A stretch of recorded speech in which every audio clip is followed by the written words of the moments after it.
I guess we're going. All right, man. Infernal Shrines draft. Here we go. PBU versus TNG. Both teams that are really familiar with each other, obviously. Um, I gotta guess there's gonna be an Artanis ban here. We both know TNG's got that Artanis swap, like God tier swap on lockdown. So, Right. like, that's got to be a thing, right? Artanis ban right away. But are we gonna see it? That's the real question.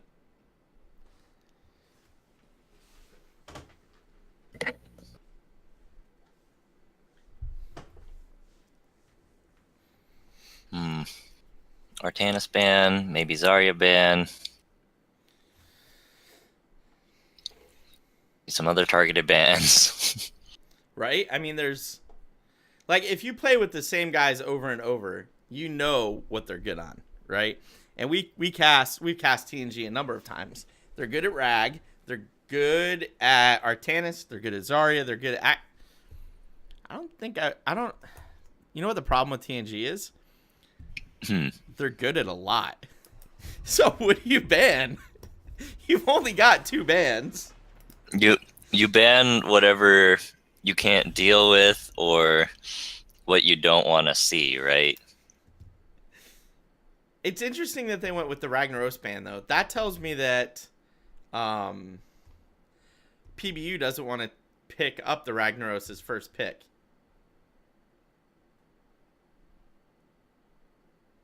Right?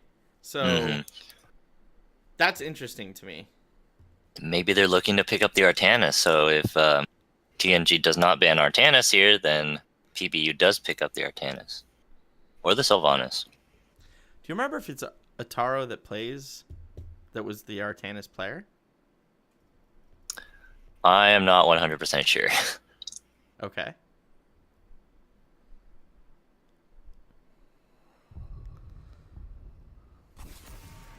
Will the Diablo ban, though?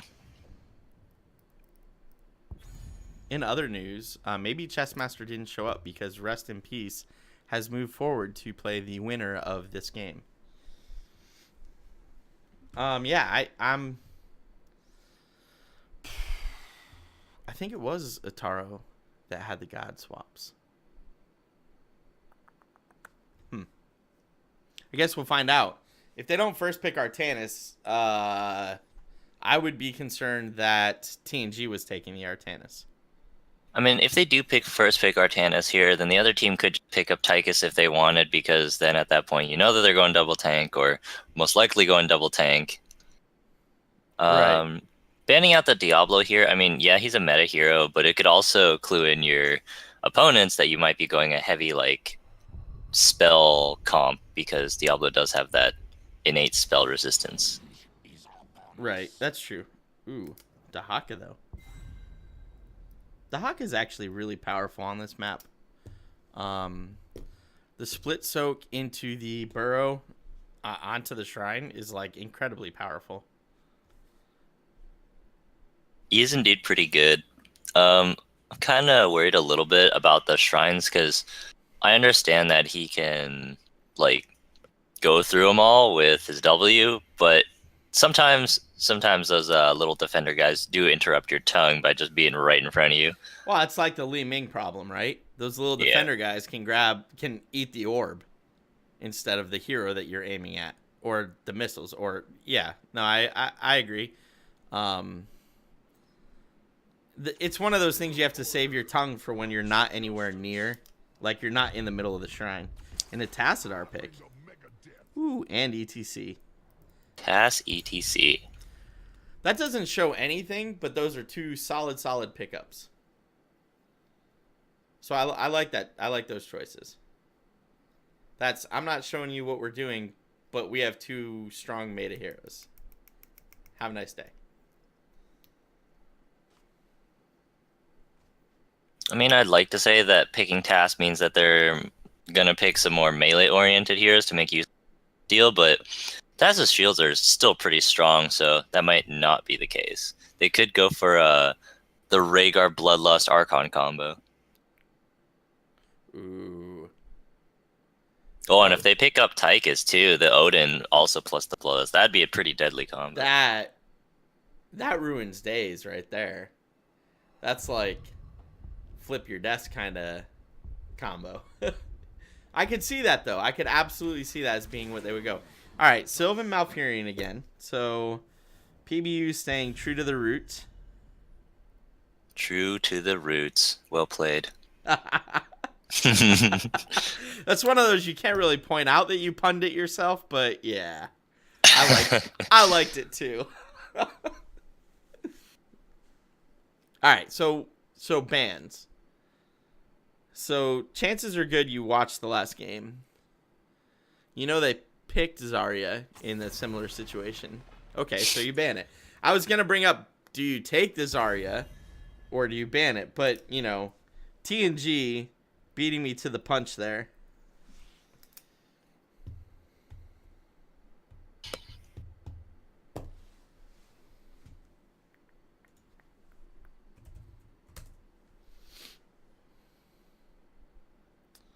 Let's see. I pull up my handy dandy spreadsheet of TNG picks on Infernal Shrines.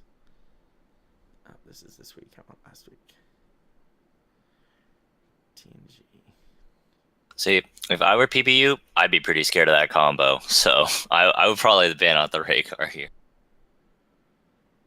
All right, I'm gonna throw something down after they skip the ban phase. And the only reason I'm okay, so the only reason I'm okay with saying this too is anybody that's watching any of the VODs I've uploaded has seen this. Sonya and I had it in my head. What was it? I want it. Sonya Rhaegar. Go. I'm looking for Tychus Rhaegar. Well, okay, so maybe go Sonya Tychus and then pick Rhaegar your last slot, because you know PBU isn't gonna run Malf Rhaegar, right? Like the odds of them running Malf Rhaegar are like non-existent. I suppose that's true, but you don't have to run Sonya here though. No, you don't have to, but they've run Sonya a number of times in the last couple of Infernal Shrines that we have cast. Yeah. So I'm just throwing that out there.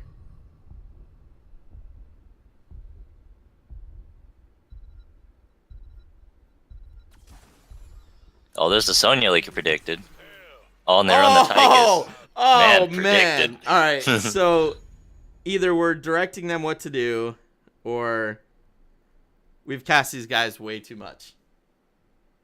Maybe put a little bit longer on delay. I mean, it's already a minute delay. It's longer than they have during that phase of drafting, and I waited until the timer started. So, like, I don't know what to do, man.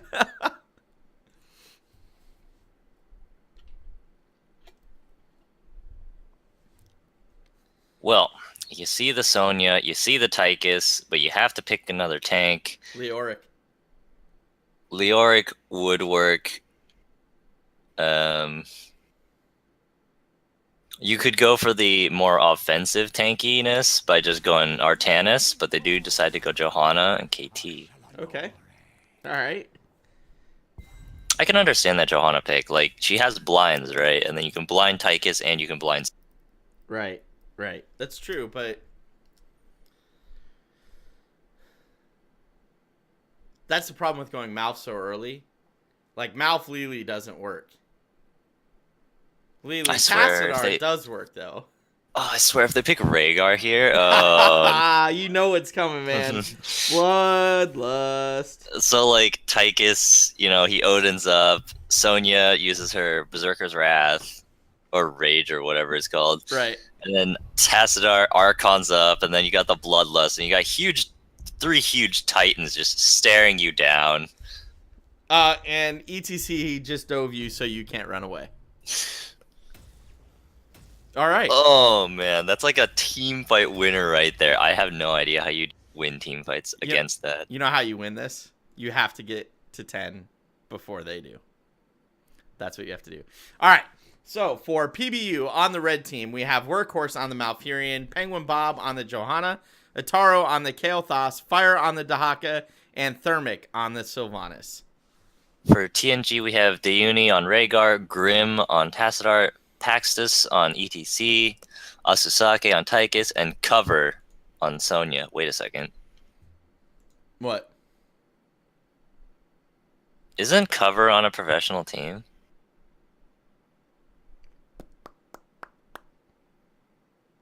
It's not an amateur tournament though. It's not like the rules aren't the rules for this are not you can't be on a professional team.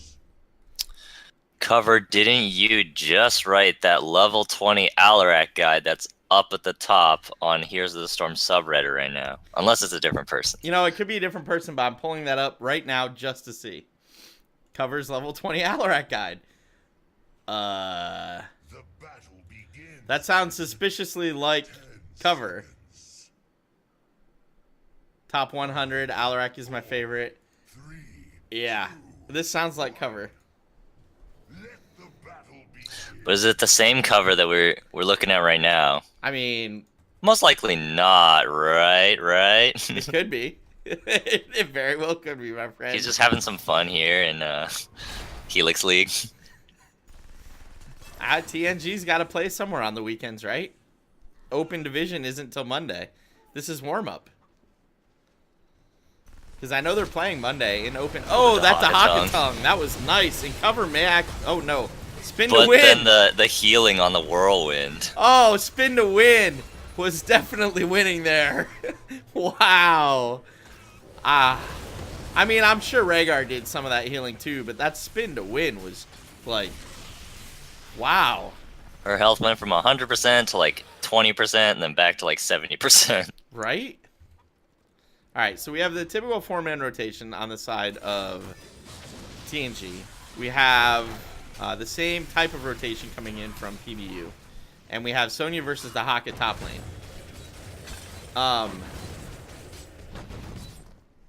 Dahaka does not win this with the Sonya in lane. Like, I'm sorry, Fire, but Dahaka does not win this fight with the Sonya in lane. Period.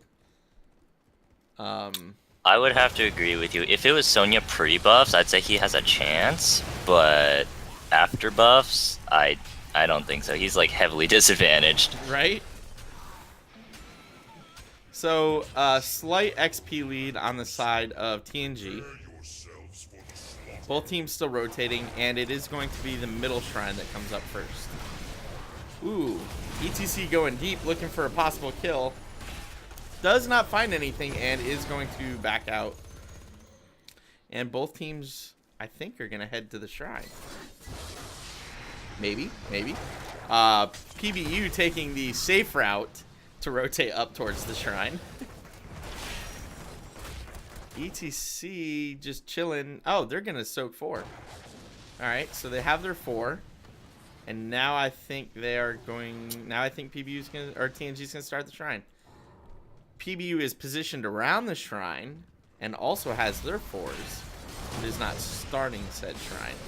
And I mean, this is a problem. If you leave Sonya on the shrine by herself, like, you're basically giving up the shrine. She's getting so much rage. I mean, they're positioning, both teams are positioning around the shrine like they want to fight in the shrine. Dahaka with a great tongue onto Tassadar into a root, who he's able to use his E to escape, and Cover and ETC just owning the rest of the team. Ooh, Dahaka's in a dangerous spot here, and that power slide is going to cost him his life.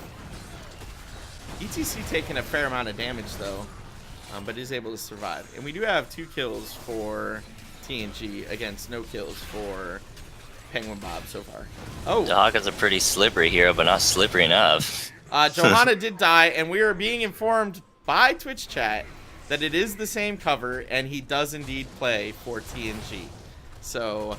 questions answered. Thank you, PGTV. You know, I know this is a professional tournament and all, but if I was on the other team, I'd still be like, oh, they're cheating. They're using pros. Well, I mean, let's be honest. Like, PBU knows TNG quite well, so they had to be aware of this coming in. I mean, didn't we just go over how Ataro used to be on TNG but is playing for PBU this week? Yeah, yeah. So Dahaka is actually solo top lane with nobody on the side of TNG up there to stop him. And he's getting close to the wall. But all 5 members of TNG are bottom lane, and they're going to just go ahead and steal this fort. Well, they're going to attempt to. I'm going to assume they're going to pull this off, but, you know, we haven't gotten there yet. Fort's pretty low, though. I can see it now, just like the, you know, like one of those celebrity stories, right? It's just what Cover does on his weekends. His days off. First, he publishes an Alarak article, and then he plays in the Helix Gamers League Week 5 tournament. Alright, so Rhaegar's going to tap. Bottom fort is gone. Middle fort is like, sneeze at it, and it'll disappear. And we are going to start camps on the side of TNG. They do have about a full level lead now and do have their level 7 talents in. Mental Acuity. Okay. Interesting. Mental Acuity is really good for vision because if you get those takedowns, it literally covers half the map. Oh, Johanna might be in a bad place here. 4-on-1. I play Johanna, but that's not a place you want to be as Johanna. With or without Unstoppable. Goodbye, Johanna. Well, she is unstoppable. She's not unbody blockable. Right? And it does look like TNG's going to finish this bottom fort off real quick. The top shrine is able to be started. Nobody has started it yet, but it is active. So I expect Sonya to move in there shortly, and there she goes. I mean, you still have the same problem. They're up to TNG is up 2 levels over Penguin Bomb and the Uninstalls. 3 of the members of TNG are soaking for 10, sort of. They're slowly rotating up, but I expect them to get 10 pretty quickly. PBU is not 10, and that's going to be a dead Dahaka who just got power slid on. Oh, man. And there's 10. So, like, what do you do? Soak. Just soak for your life. I mean, we do see... All right. My friend, you have successfully called the combo we're going to see. We do have Archon. We do have Bloodlust. Mosh Pit. Oh, the drill instead of the Odin. The drill, no. I mean, I understand the drill because...